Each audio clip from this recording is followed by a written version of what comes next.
question goes to Nollywood. I just want to ask Una one simple question, Nollywood. Una no get shame? Una no get eyebrows? But on the Nollywood, una want shame? A few weeks ago, one of you, Prince Emekani, went to Prophet Jeremiah and he was blessed with the sum of 7 million naira. It no happen for Una eye. I been only missing him. Just yesterday, Claire Mohameze went to the same man, Prophet Jeremiah. Go there seek financial aid. He want do surgery. As I'm talking to Una, at the shame, like shame they catch me somehow. You know, it's not about showing off your new gadget, your new house, your new car on Instagram and TikTok or whatever. That doesn't define you. You're just here competing with others. We all know that you guys are competing with each other. Who doesn't know? Our competition couldn't. Ebe bu na kwa na TikTok challenge, une ebulu ike donye na TikTok na challenge ko maaz. Eme show off na ni. Makande unu na pepe. Unu China the broke from the beginning to the end. So una no fit arrange health scheme, health insurance. Una no fit come together. Help Claire Mohameze. It too much for now. Waiting be 8 million if I may ask. My Igbo brothers, if not to show how to kill your papa, kill your mama, use them do money ritual. Can't travel abroad. Una go quick show that one. Una go quick show am. It don't read. Get a job. Get a career. Figure out what you want to do with your life. Let acting with Nollywood be your plan B. Let it be what you do for leisure. Don't depend on that thing. These guys are broke. Some of them are dropouts. My father was telling me, focus on your studies. Because then I used to sneak out of UNN and go to Ewoooooo and start jumping from one camp to another, looking for role, waka pass role anyhow. Because I love acting. I used to love this shit. My father had to discourage me. Now I know why. Get a life. Fix yourself somewhere. Figure out what you want to do with yourself.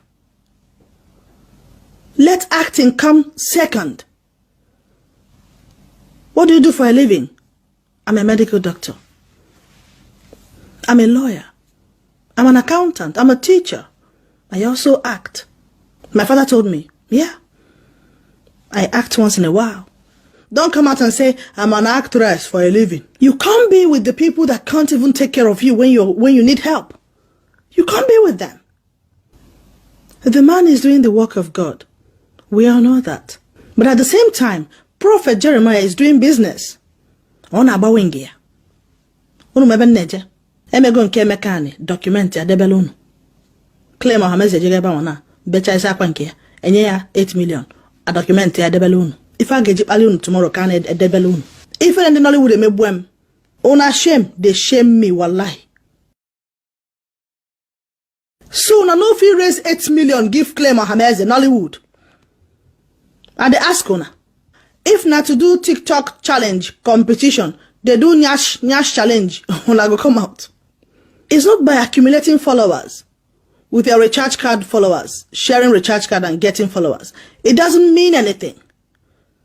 We know you guys are broke. It's not by going from one photo shoot to another, showcasing your ass and all of that rubbish. It doesn't make you rich, honey. You guys are broke. Completely broke. I pity who no fear Una. So Nollywood, 8 million is a big deal now. Huh? If not to go Dubai, they behave like one man, where hold key. You know man, plus key. Una mali ko umwenwe. Na Dubai. A mailing can show off on. If not that one, go come out. Common 8 million yeruno. Emekani come out. Prince Emekani. When I know if you do anything. In go Jeremiah come out. Come they smile. Claim go there now, go they cry. Now war for Wayeko. Now war, na serious war for Una. I'm talking to youngsters now, youngsters, yeah? If you're a youngster listening to me, you never write your WAEC. Go and write your WAEC, okay? Go back to school, get a job, get a life. Don't be an Instagram influencer as a job or career. they can fail you. All those shit will fail you. Be a nurse. Be a medical doctor. Be a footballer. Be an accountant. Be a teacher. Be an architect. Be an engineer. Be something. Then plus acting. Okay? Plus Nollywood. Don't rely on that shit called Nollywood. They will fail you. They will leave you behind. They will leave you behind when you need them. Because they're all broke. You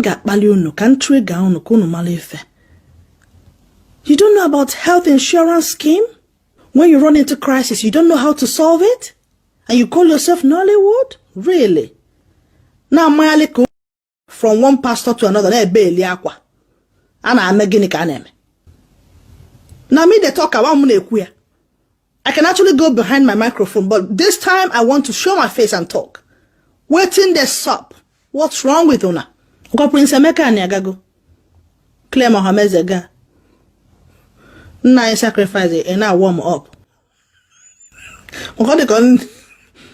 Dog wega no can appear once and if I appear for once and for all. Na joke I do. If care is not taken, on a na line and care prophet genewa. Or will name a business because get our business go get name. Okay? Okay, see you check. Meya people aga halfway born and me.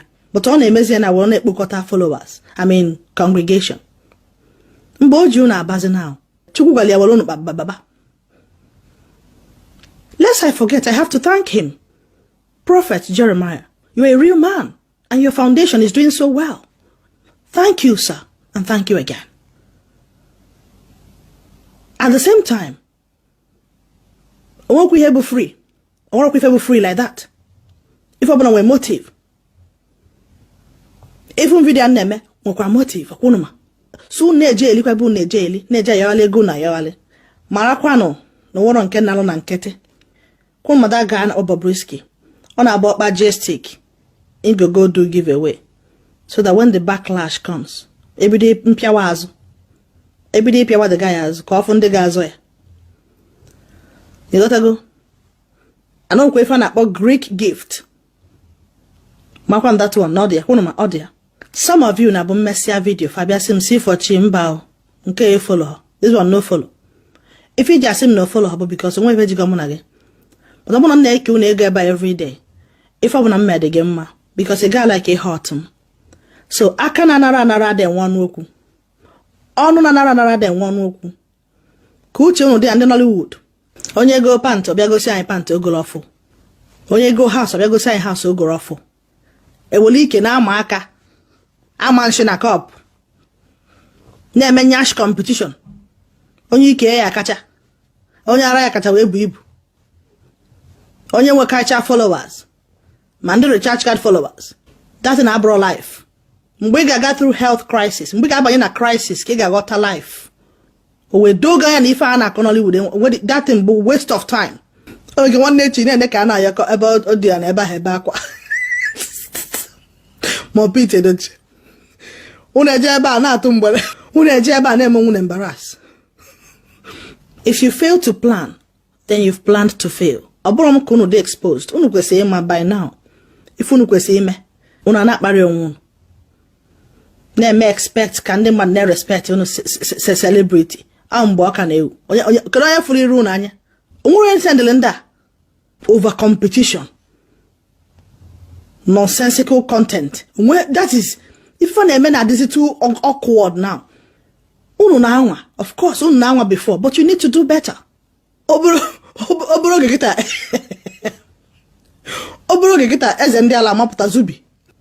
Ana wosasi ego. Ana email. Ife ego dazi una baba oso. Can make it for anybody this weekend ka on email in Instagram, ka on akoyi na TikTok. Ka nwetu unu.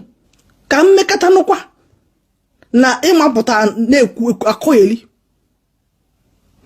Chika no unu onu. Iwe ki na-eme na ede young.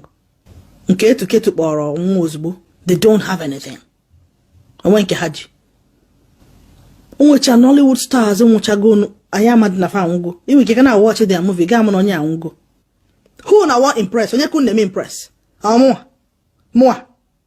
Ibulu nwatakịrị na-eto eto. Jee gba boy ikwesi ịgba. Mọrụ aka. Gas school. Chọọ ife ị na-eme. ina emezia acting pote act ya bakwa inside na emefe ina eme this na abro career. Okay? Abro career, I swear to God. Oh, it will that these people can make give. These people can make give. They could deal with you. Can for any of you more put na jaka sego na tunye ego no can that is there can we tune. One thing about even a social media na make sure now when you see ego no na me ya but mgbe ife ego ga-ada people na me expect na ga apụta bịa bo dị mkpa ịghọta nke floje haya ta akwa rent ya moto na ọdụ imi Instagram ana izuzu yali ọ maka ndị unu na-aghọlị na who doesn't know that onye amara nda ka onye amara fa onye amara fa na agba Chineke God